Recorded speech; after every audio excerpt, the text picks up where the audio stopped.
ইবাদত করার আগে সেই শর্তগুলো পূরণ করতে হবে।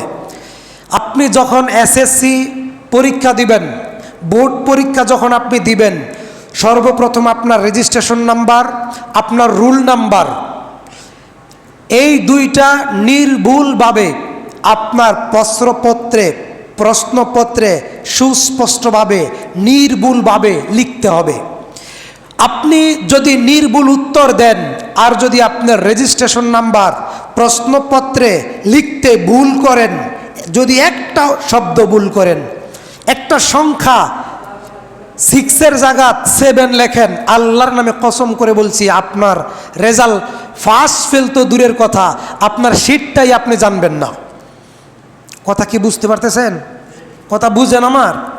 আপনি যে পরীক্ষা দেন, আপনি যে পরীক্ষা দিয়েছেন, আপনি যদি 100 থেকে 100 আনসার করেন, আপনি যদি গোল্ডেন মার্ক পান, কিন্তু আপনার রুল নাম্বার, রেজিস্ট্রেশন যে নাম্বার, সেটা যদি আপনি ভুল লেখেন, তাহলে কি আপনার ফাঁস আসবে?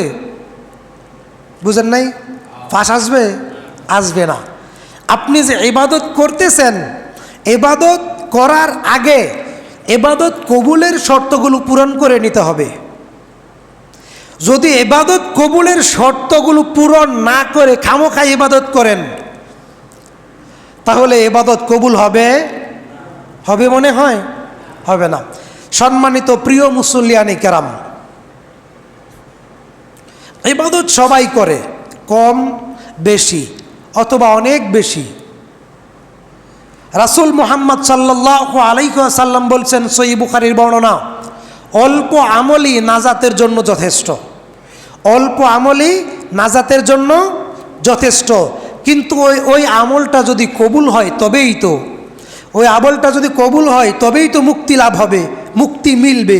আর যদি ইবাদত করেন, ইবাদত করতে করতে আসমান জমিন পরিপূর্ণ করেছেন, কিন্তু ইবাদত কবুলের শর্ত পূরণ না করে ইবাদত করেছেন, কোরআনের ভাষায় খাসেরাত দুনিয়া ওয়াল আখিরাহ, জালিকা হুয়াল খুসরানুল মুবিন।